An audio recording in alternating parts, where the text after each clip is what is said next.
8 years of marriage, 3 kids, and a life that looked picture-perfect from the outside. That's where I was when my past came crashing into my present.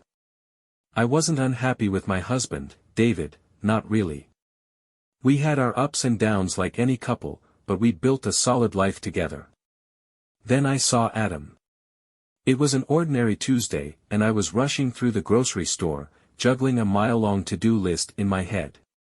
I turned a corner in the produce aisle, and there he was, my high school sweetheart, the boy I'd been head over heels for before life had taken us in different directions. "Laura," he said, his voice filled with surprise.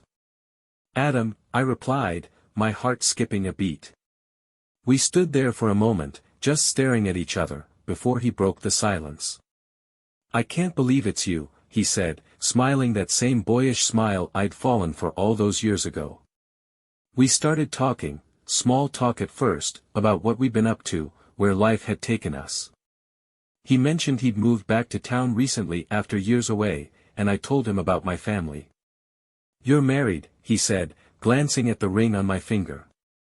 8 years, I replied, feeling a strange mix of pride and guilt.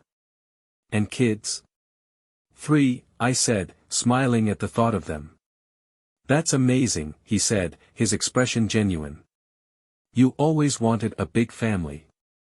Our conversation ended with a promise to stay in touch, though I didn't think much would come of it. But later that evening, as I sat at the dinner table with David and the kids, my mind kept drifting back to Adam. I told myself it was just nostalgia, that seeing him had stirred up memories of a simpler time. But deep down, I knew it was more than that. Over the next few weeks, we exchanged a few messages. It started innocently enough, just catching up, sharing updates about our lives. But with each message, the connection we'd once had began to resurface. I didn't set out to betray David. I loved him, and I loved the life we'd built together. But the feelings I had for Adam were undeniable, and they left me questioning everything. One night, as David and I sat on the couch watching TV, he reached over and took my hand. "You've been quiet lately," he said, his eyes searching mine. "Is everything okay?" "Just tired," I replied, forcing a smile. But the truth was, I felt like I was living 2 lives, the devoted wife and mother by day, and the woman caught in an emotional whirlwind by night. It all came to a head one afternoon when Adam suggested we meet for coffee. I hesitated, knowing it was a line I shouldn't cross, but curiosity got the better of me.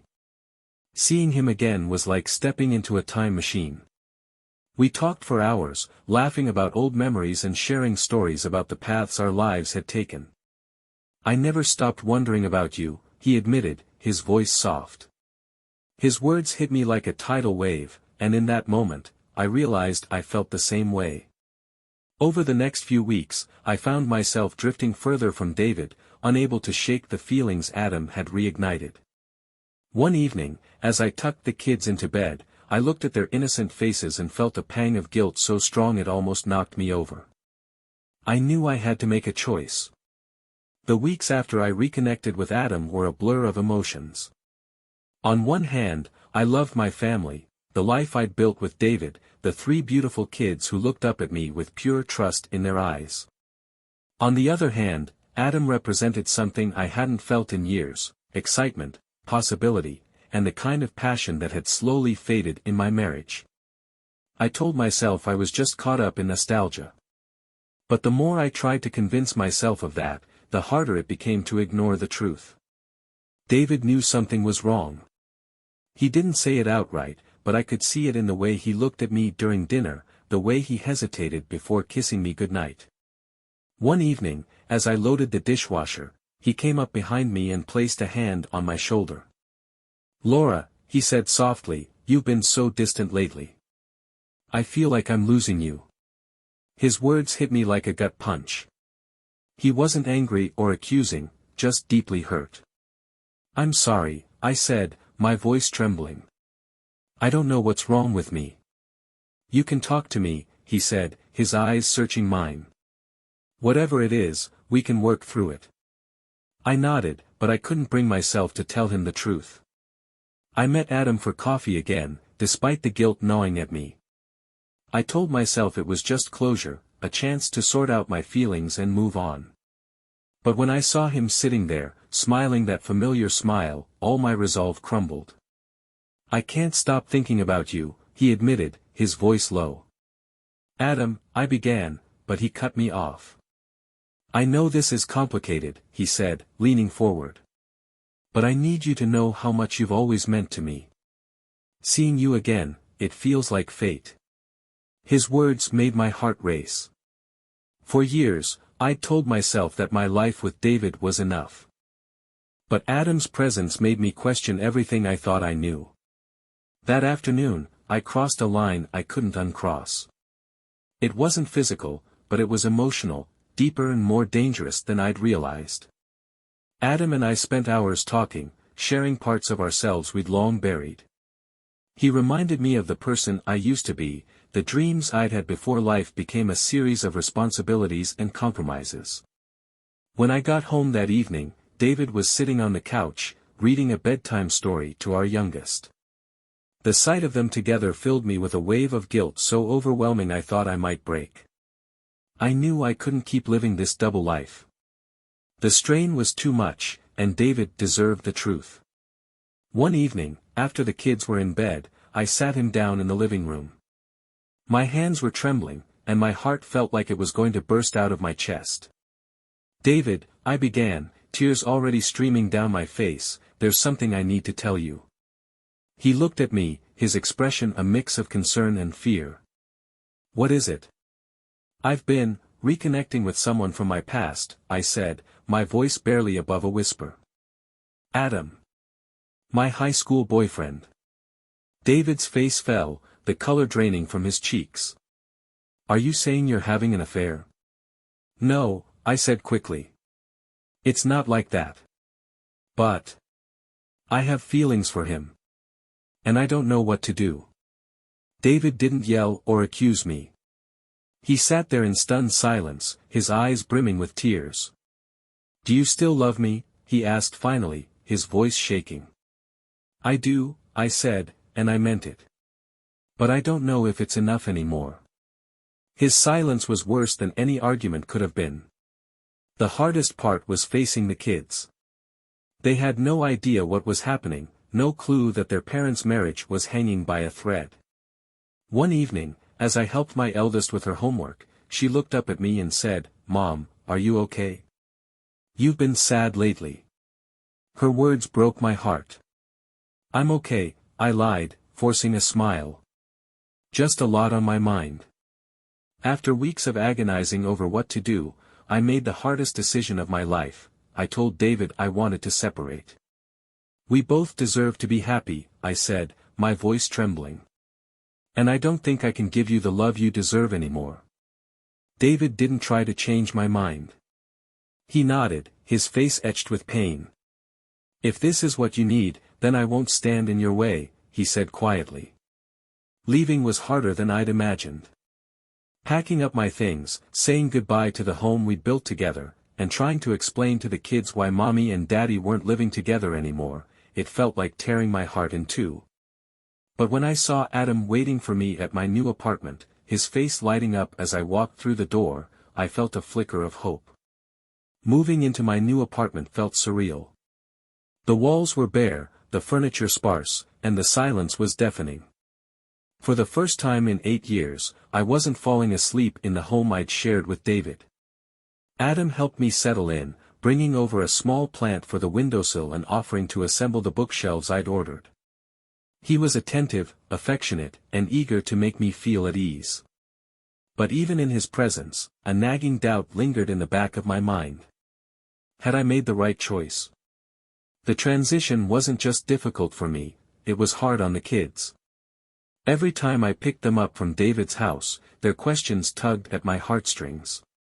"Why can't you and Daddy live together anymore?" my eldest asked one evening as we drove back to my apartment. "It's complicated," I said, struggling to find the right words. "But we both love you very much, and that will never change." Her silence was heavier than any protest could have been. Being with Adam was everything I'd hoped for and more. He made me laugh, reminded me of the person I used to be, and brought a spark back into my life.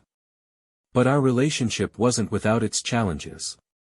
"You're still carrying a lot of guilt," Adam said one night as we sat on the couch, my head resting on his shoulder.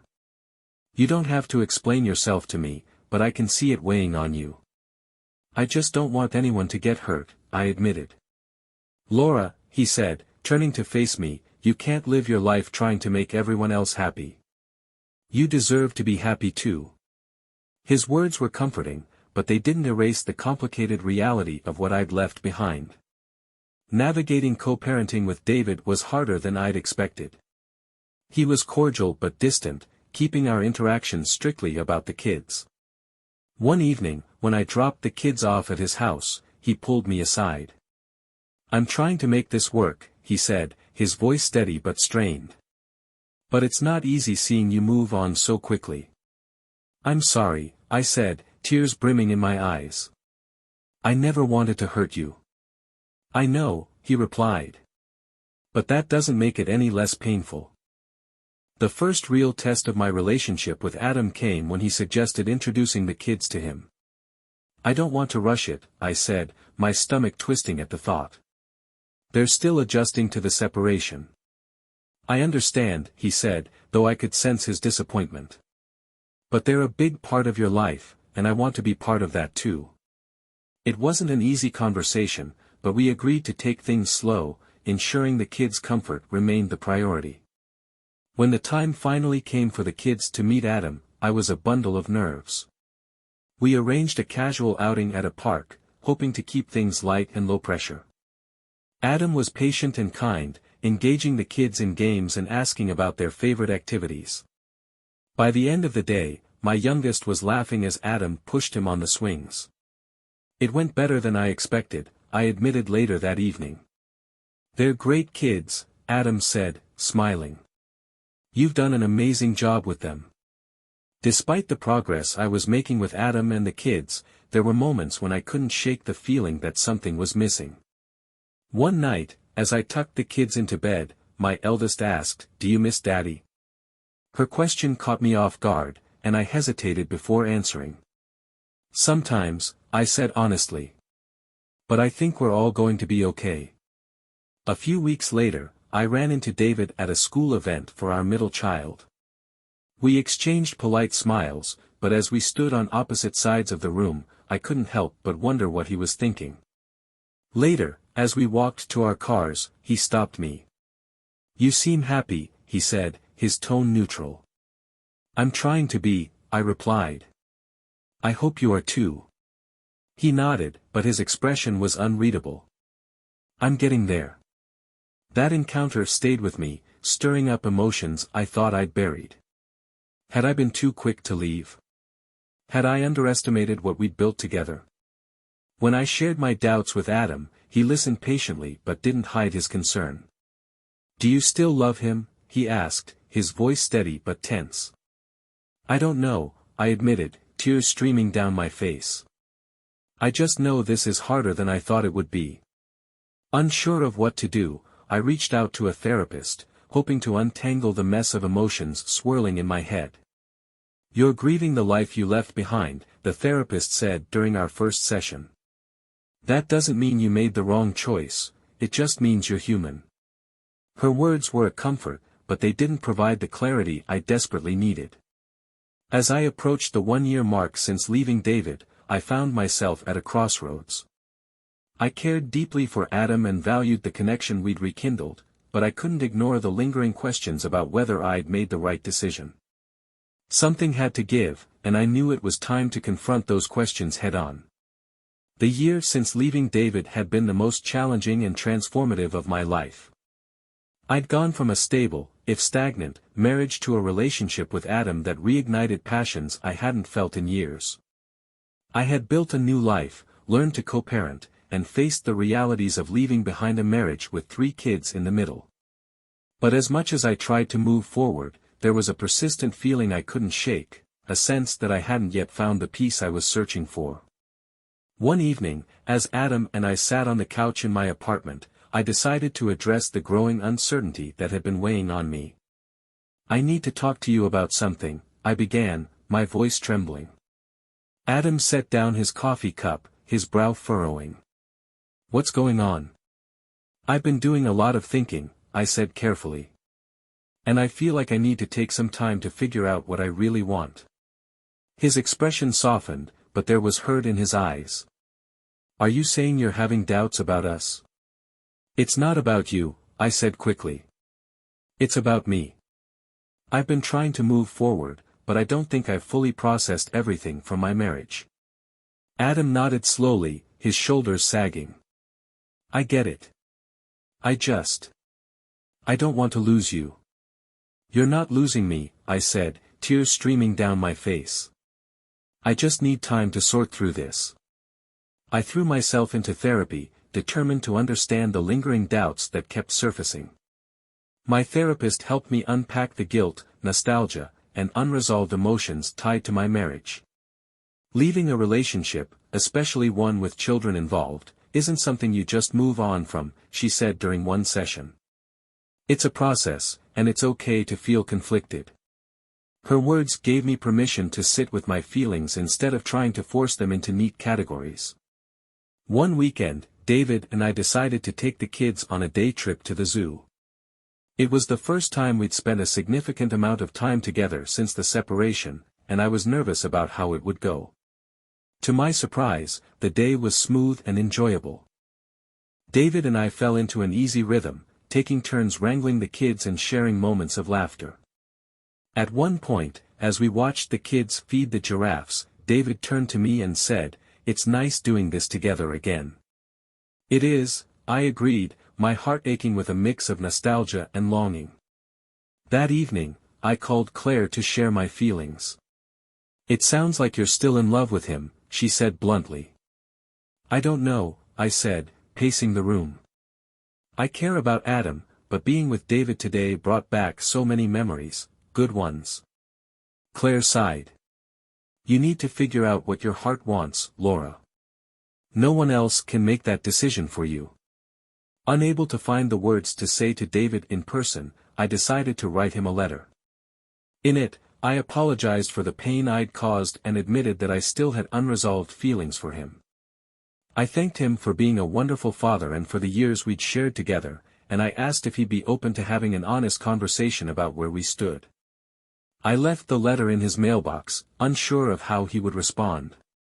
A few days later, David called and asked if we could meet. We agreed to talk at a park where the kids wouldn't overhear us. "I read your letter," he said, his voice measured. "And I appreciate your honesty.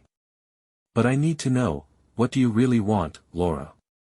Tears welled in my eyes as I tried to articulate the chaos in my heart. "I don't know," I admitted. "I thought leaving was the right thing to do, but now I'm not so sure. I miss what we had, but I don't want to hurt you again." David was quiet for a moment before he said, "I've missed you too. But if we're going to even think about trying again, we need to be sure it's for the right reasons, not just because of the past." As painful as it was, I knew I couldn't explore a reconciliation with David while staying in a relationship with Adam. When I told Adam, his disappointment was palpable, but he handled it with grace. "I always knew you had unfinished business with David," he said. "I just hoped we'd be enough to make you move on." "You were more than enough," I said, my voice breaking.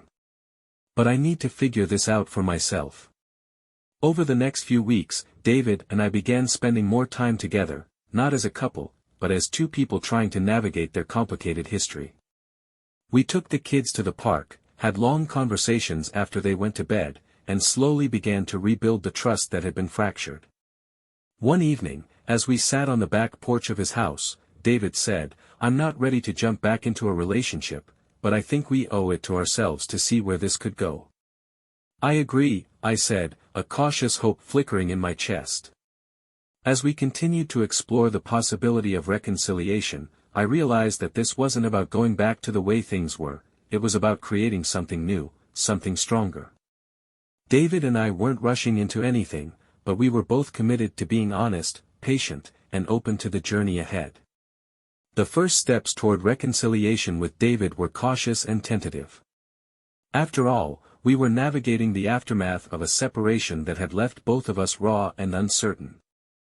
This wasn't about going back to the life we'd had before, it was about building something new, something that could withstand the storms we hadn't been prepared for the first time. One of the most immediate changes was how we approached co-parenting. Previously, our interactions had been functional but distant, focused solely on the logistics of raising our kids.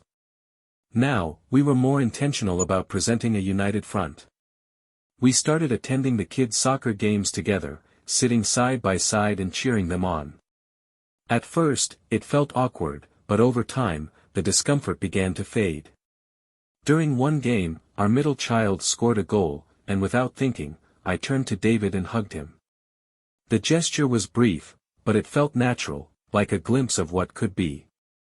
David and I began carving out time to talk, really talk, without the kids around. One evening, after the kids were in bed, we sat on his back porch, sipping tea under the stars. "I've been thinking a lot about what went wrong," he said, breaking the comfortable silence. "Me too," I replied, setting my cup down. "I think we both stopped communicating. I felt disconnected, but I didn't know how to tell you." David nodded, his expression thoughtful. "And I got so focused on providing for us that I didn't see what you needed emotionally." The honesty in his words brought tears to my eyes. "I never stopped loving you," I said softly. "I never stopped loving you either," he replied. We decided to take things slow, easing back into a dynamic that felt more like a partnership. One weekend, we took the kids on a camping trip, a tradition we'd started early in our marriage but had abandoned in recent years. Sitting around a campfire, roasting marshmallows and telling stories, I saw a glimpse of the family we could be. The kids were happy, David was relaxed, and for the first time in a long time, I felt a sense of peace. Our decision to explore reconciliation didn't go unnoticed by those around us.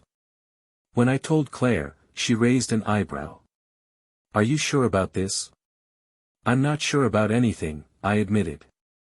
"But I know I want to try." My parents, who had been quietly supportive throughout the separation, were cautiously optimistic. "We just want you to be happy," my mom said. Even the kids seemed to pick up on the change. One evening, my youngest asked, "Does this mean you and Daddy are getting back together?" "We're trying to figure things out," I said gently. "But no matter what happens, we'll always be a family." Despite the progress we were making, doubts lingered. One evening, as I prepared dinner at my apartment, I found myself questioning whether we were trying to rebuild something that couldn't be fixed. When I shared my fears with David, he listened patiently. "This isn't about pretending the past didn't happen," he said. "It's about deciding if we can create something better." His words reminded me why I'd fallen in love with him in the first place, his steady, unwavering commitment to the people he cared about. A turning point came when David asked me out on a proper date. "I know this might feel strange," he said, "but I want to remind you of how this all started, just you and me." He took me to the restaurant where we'd had our first date, a cozy Italian place with candlelit tables and soft music. As we sat across from each other, reminiscing about that first evening, I felt a flicker of the connection we'd shared so many years ago. "I missed this," I said, smiling at him. "Me too," he replied, reaching across the table to take my hand. As our relationship deepened, we became more open with the kids about the possibility of getting back together.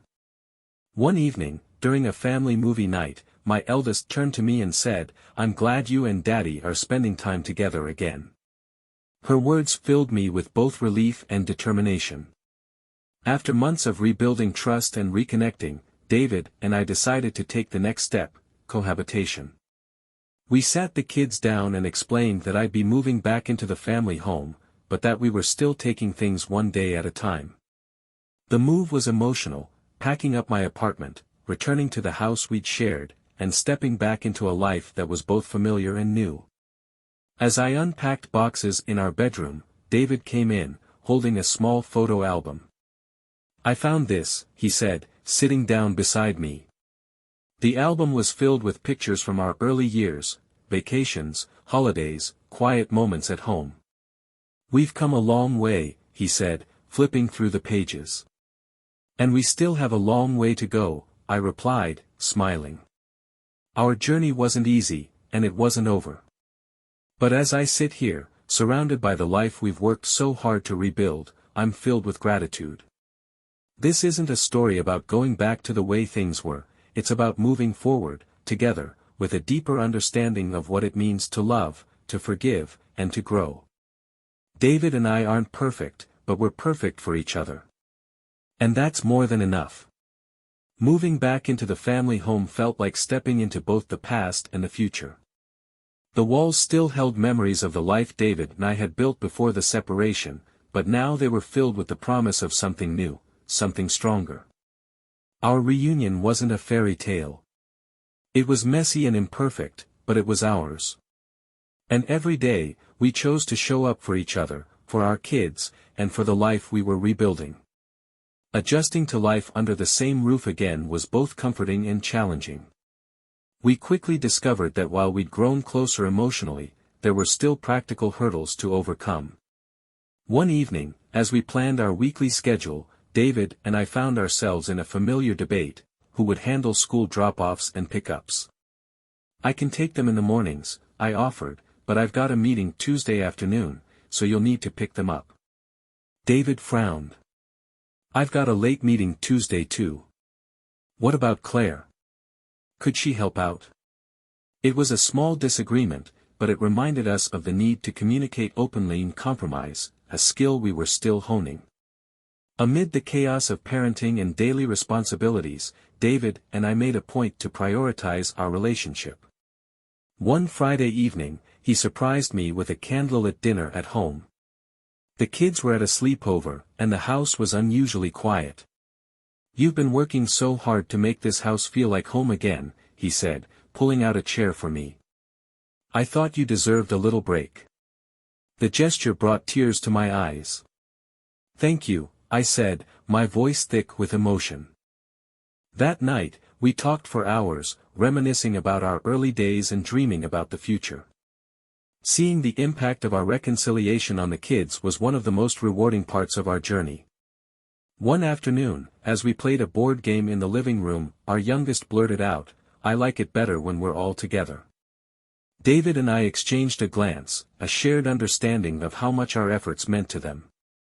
"We like it better too," I said, ruffling his hair. Life, of course, wasn't without its surprises. A few months after moving back in, David's company announced a round of layoffs, and his job was on the line. The uncertainty put a strain on our household, but it also highlighted how far we'd come in supporting each other. "We'll get through this," I told him one evening as he sat at the kitchen table, reviewing his resume. David looked up, his eyes weary but grateful. "I don't know what I'd do without you," he said. As the months passed, we began to celebrate the milestones that marked our progress. On the anniversary of the day I moved back in, David suggested we take a family trip to the beach, a place that had always held special memories for us. Standing on the shore, watching the kids build sandcastles, I felt a sense of peace I hadn't known in years. "This feels right," David said, slipping his arm around my waist. "It does," I replied, leaning into him. Our journey wasn't just about rebuilding our relationship, it was about growing as individuals too. I continued my therapy sessions, delving deeper into the patterns and fears that had influenced my choices. David, too, took steps to prioritize his well-being, joining a local running group and reconnecting with old friends. "We're better together," he said one evening, "but I think we're better as ourselves too." One evening, as we sat on the porch watching the kids play in the yard, David turned to me with a thoughtful expression. "I think we've done something remarkable," he said. "What's that?" I asked, smiling. "We've turned something broken into something beautiful," he said. His words stayed with me, a reminder of how far we'd come and how much we'd accomplished together. As we approached another year together, David and I began talking about what lay ahead. "Do you think we should renew our vows?" he asked one evening. The idea made my heart swell. I'd love that, I said. But only if we write new ones, ones that reflect who we are now. Deal, he said, smiling. Our story isn't about perfection. It's about resilience, forgiveness, and the beauty of choosing each other every single day.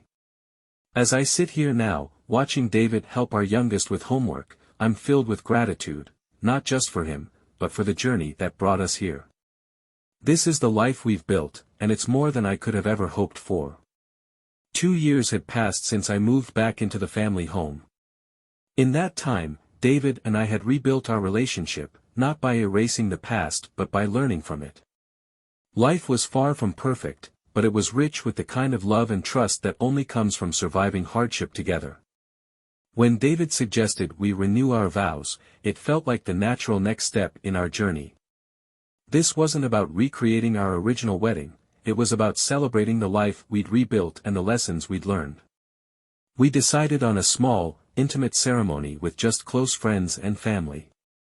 The kids were thrilled at the idea, especially when we told them they'd play special roles in the event.